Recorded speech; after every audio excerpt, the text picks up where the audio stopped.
Certaines personnes qualifient l'énergie spirituelle de vibration, étant persuadées que tout ce qui nous entoure est énergie vibrante.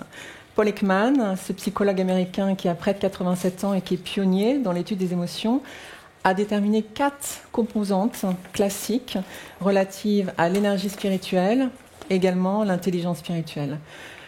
La première est relative à une bonté palpable, qui est aussi très proche d'une forte intégrité qui va bien au-delà de l'aura. La deuxième est relative à l'altruisme le plus pur, celui qui se détache de l'ego, qui se détache du statut et de la célébrité. La troisième, c'est cette formidable énergie contagieuse qui inonde l'entourage. Et puis la dernière, c'est cet étonnant pouvoir d'attention dont font preuve assez peu de gens. Notre première lectrice sera une conteuse, une lumineuse storyteller, coach, auteur, pour son plus grand bonheur et pour le nôtre. Elle prête à l'occasion sa plume pour donner aussi envie, mettre du sens, faire rêver, favoriser les liens et le partage. Et dans notre publication collective, elle nous a offert ce texte aussi formidable qu'original sur l'énergie spirituelle.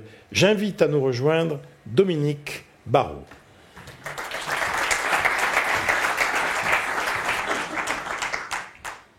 Merci Philippe. Bonsoir à tous. Paris, le 16 décembre 2050. Institut de recherche appliquée en énergie spirituelle.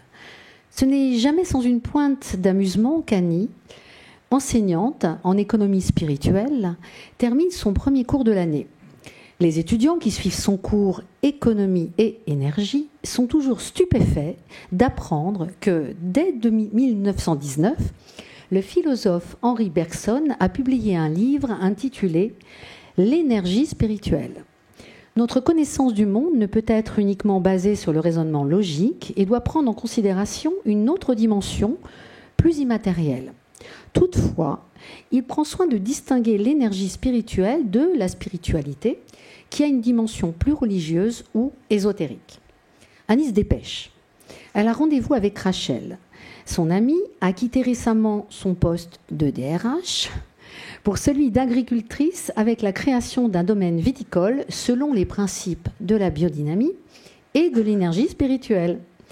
Pour Rachel, la découverte décisive a été l'expérience de Don José Carmen.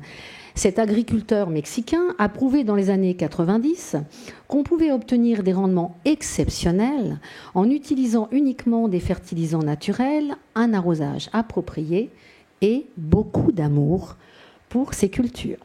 Un miracle? Pas du tout. Don José Carmen avait simplement eu l'intuition des principes de la physique quantique, théorisés par Einstein, Planck ou Heisenberg. Il avait compris à quel point l'esprit humain était connecté à la nature et que les ondes positives qu'il émettait pouvaient avoir un effet prodigieux. Les années 2000 ont ainsi vu un regain d'intérêt pour les démarches spirituelles qu'on a parfois qualifiées de New Age. De nouveaux mouvements de mobilisation écologique, tels les colibris de Pierre Rabhi, ont intégré des valeurs spirituelles dans leur discours. En 2050, l'écologie nous invite à une compréhension renouvelée de nos liens avec la Terre. Dans le monde des entreprises, un grand nombre de dirigeants ont réalisé que les gens n'étaient pas uniquement des machines à produire de la plus-value, mais aussi des êtres humains qui avaient besoin d'approfondir leur connaissance d'eux-mêmes et d'exprimer leurs émotions. Un nouveau leadership a émergé, le leadership spirituel, fondé sur des valeurs d'authenticité, de partage et la reconnaissance des autres dans toutes leurs dimensions. L'un des sujets les plus sensibles concerne la médecine. En 1970, le chercheur en biophysique Fritz Albert Popp a partagé une découverte étonnante. La communication à l'intérieur du corps humain n'était pas assurée uniquement par un câblage matériel du système nerveux, mais aussi par un réseau de télécommunications sans fil, où chaque organe peut être comparé à une antenne émettrice et réceptrice. Fritz Albert Popp serait considéré comme l'inventeur du terme de médecine quantique.